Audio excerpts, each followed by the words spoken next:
கிறிஸ்துவுக்குள் மிகவும் பிரியமானவர்களே, நமது ஆண்டவராகிய இயேசு கிறிஸ்துவின் நாமத்தினால் உங்களை வாழ்த்துகிறோம். Beloved in Christ, we greet you all in the name of our Lord Jesus Christ. நீதிமொழியின் புத்தகம் 4வது அதிகாரம் 23வது வசனம். The book of Proverbs chapter 4 verse 23. எல்லா காவலோடும் உன் இதயத்தை காத்துக்கொள், அதனிடத்தில் நின்று ஜீவ ஊற்று புறப்படும். Above all else guard your heart, for it is the wellspring of life. ஆதி மனிதனாகிய ஆதாமை தேவன் சிருஷ்டித்து, When God had created the first man Adam, Eden என்கிற தோட்டத்தில் வைத்தார். He placed him in the Garden of Eden. Eden தோட்டம் தேவனுடைய பிரசன்னத்தை குறிக்கிறது. The Garden of Eden denotes the presence of God. அது மாத்திரமல்ல, ஏதேன் தோட்டம் தான் ஆதாமுக்கு வேண்டிய சகல நன்மையான காரியங்களையும் பிறப்பிக்கும் இடமாக இருந்தது. Not only that, the Garden of Eden gave birth to every good thing that Adam had needed. ஆதியாகமத்தின் புத்தகம் 2வது அதிகாரம் 15வது வசனத்தில் அந்த தோட்டத்தை பண்படுத்தவும் காக்கவும் சொன்னார். In Genesis chapter 2 verse 15, God had told Adam to tend and to take care of the garden. இன்று நம்மை ரட்சித்து புது சிருஷ்டியா சிருஷ்டித்த நம் தேவன், Today God who has called us and saved us to be a new creation, நம்முடைய ஆவியாகிய இதயத்தை, உள்ளான மனுஷனாகிய இதயத்தை ஒரு ஏதேன் தோட்டத்தை போல் வைத்துள்ளார். has kept our hearts, our inner man, as a Garden of Eden. நம்முடைய இதயமே நமக்கு தேவையான எல்லா நன்மைகளையும் பிறப்பிக்கும் இடமாக உள்ளது. Our heart is a place where it brings forth every good thing that we need. ஆகையால் தான் வேதம் சொல்லுகிறது, எல்லா காவலோடும் உன் இதயத்தை காத்துக்கொள், அதனிடத்தில் நின்று ஜீவ ஊற்று புறப்படும் என்று. That's why the Bible says, above all else guard your hearts, for it is a wellspring of life. நல்ல குடும்ப வாழ்வு உண்டாக வேண்டுமா? சந்தோஷம் சமாதானம் உண்டாக வேண்டுமா? Do you need a good family life? Do you need peace and happiness? அது எங்கிருந்து வருகிறது என்றால் நம்முடைய இதயத்திலிருந்து.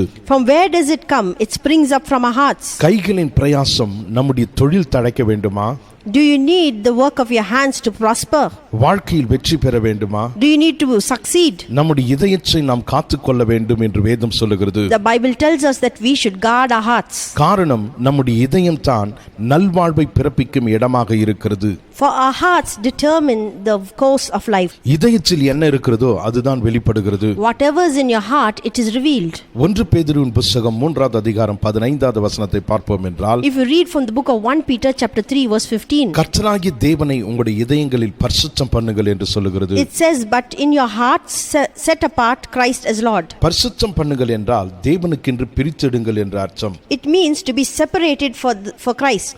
அவருக்கு அடுத்த காரியங்களால், தேவனுடைய வார்த்தைகளால் உங்களுடைய இதயத்தை நிரப்புங்கள் என்று அர்த்தம். It means to fill our hearts with the things and the word of God. கர்த்தராகிய இயேசு கிறிஸ்துவுக்கென்று பிரித்தெடுத்து அவருக்காகவே வெய்யுங்கள் என்று அர்த்தமாகிறது. It means to set apart for the sake of Christ and to live for him. காரணம், இதயத்தில் எல்லா விதமான காரியங்களும் நுழைய முயற்சித்துக் கொண்டிருக்கிறது. The reason is because every kind of thing tries to enter our hearts. அந்த இதயம் தான் எல்லா நன்மைகளுக்கு ஊற்றாயிருக்கிறது. Our hearts is a spring of every good thing. ஆகையால் தேவனுடைய வார்த்தைக்கென்றே பிரித்தெடுங்கள், தேவனுடைய வார்த்தையினால் உங்களுடைய இதயத்தை நிரப்புங்கள் என்று சொல்லுகிறார். So he tells us that we should set our hearts apart and we should fill our hearts with the word of God. இதயம் ஒரு நிலமாயிருக்கிறது. A heart is like a land. காரியங்களை பிறப்பிக்கிற இடமாயிருக்கிறது. It is a place where it produces. அந்த நிலத்தில் விதையாகிய வசனம் செல்ல வேண்டும். The word should be sown in it. அது முளைத்து வேர்கொண்டு வளர்ந்து கனி உண்டாக வேண்டும். It should spring up and take root and produce. ஆகவே நிலமாகிய இதயத்தை நாம் காக்கவில்லை என்றால், So if we do not take care of the land, விளைச்சலை காண முடியாது. we can't see a harvest. Mark எழுதின சுவிசேஷம் 4வது அதிகாரம் 20வது வசனத்தை வாசிக்கும்போது, Read from the Gospel of Mark chapter 4 verse 20. வசனத்தை ஏற்றுக்கொண்டு ஒன்று 30, ஒன்று 60, ஒன்று 100 பலன் கொடுக்கிறார்கள், இவர்களே நல்ல நிலத்தில் விதைக்கப்பட்டவர்கள் என்றார். The seed that fell on good soil represents those who hear and accept God's word and produce a harvest of 30, 60 and even 100 times as much as had been planted. இன்று அநேகர் வாழ்க்கை சரியில்லை, குடும்பம் சரியில்லை, தொழில் சரியில்லை, சூழ்நிலை சரியில்லை என்று சொல்லிக் கொண்டிருக்கிறார்கள். Today many people keep complaining that things aren't going well with them. விளைச்சலை ஆராய்ந்து கொண்டிருக்கிறார்களோ ஒழிய நிலத்தை ஆராய்ந்து பார்ப்பது கிடையாது. They keep examining the harvest rather than examining the land. ஆகையால் தான் வேதம் சொல்லுகிறது, எல்லா காவலோடும் உன் இதயத்தை காத்துக்கொள், அதனிடத்திலிருந்து ஜீவ ஊற்று புறப்படும் என்று. That's why the Bible says, guard your heart above all else, for it is the wellspring of life. விதையை விதைக்கிறதான இதயம் எப்படி இருக்கிறதோ, ஆவி எப்படி இருக்கிறதோ, அதை பொறுத்து தான் அதனுடைய விளைச்சல் இருக்கும். The harvest depends on the seed that is sown in our hearts and in our spirit. இதை குறித்து 1 பேதுருவின் புத்தகம் 1வது அதிகாரம் 23வது வசனத்தில் பேதுரு இப்படியாக சொல்கிறார். If you read from the book of 1 Peter chapter 1 verse 23, தேவனுடைய வார்த்தை என்பது பரிசுத்தமானது, அழிவில்லாத வித்து என்று. the word of God is eternal and living. ஆகையால் அதற்கு ஏற்ற இடம் தேவை. Therefore it needs a suitable place. அப்பொழுதுதான் அது நல்ல விளைச்சலை தர முடியும். Only then it can yield a good harvest. ஆகையால் தான் கர்த்தருக்கென்று பிரித்தெடுக்கப்பட்ட இதயமும் அவருடைய வார்த்தைக்கென்று தனிமைப்படுத்தப்பட்ட இதயம் இருக்க வேண்டும் என்று வேதம் சொல்லுகிறது. That's why the Bible tells us that our hearts should be set apart, suitable for the word of God to be planted. இதயத்தை எல்லா காவலோடும் காத்துக்கொள்ள வேண்டும் என்று வேதம் சொல்லுகிறது. The Bible also tells us that we should guard our hearts. இதை குறித்து பவுல் அப்போஸ்தலன் பிலிப்பியருக்கு எழுதின நிருபம் 4வது அதிகாரம் 6வது வசனத்தில், regarding this, St. Paul says in the book of Philippians chapter 4 verse 6, நீங்கள் ஒன்றை குறித்தும் கவலைப்படாமல் எல்லாவற்றை குறித்தும் உங்கள் விண்ணப்பங்களை ஸ்தோத்திரத்தோடு கூடிய ஜெபத்தினாலும் வேண்டுதனாலும் தேவனுக்கு தெரியப்படுத்துங்கள் என்று. He says, do not be anxious about anything, but in everything by prayer and petitions with thanksgiving present your requests to God. கவலை என்பது நம்முடைய இதயமாகிய நிலத்திற்குள் நுழையக்கூடாது என்று சொல்லுகிறார். He tells us that sorrow should not enter into the land of our heart. காரணம், கவலை என்கிற விதை நம்முடைய இதயத்தில் விதைக்கப்படும் என்றால், if the sorrow is sown into our hearts, அது 30, 60, 100 விளைச்சலை கொடுக்கும். then it will produce a harvest of 30, 60 or even 100 times. நம்முடைய வாழ்வில் கவலை பெருகும்.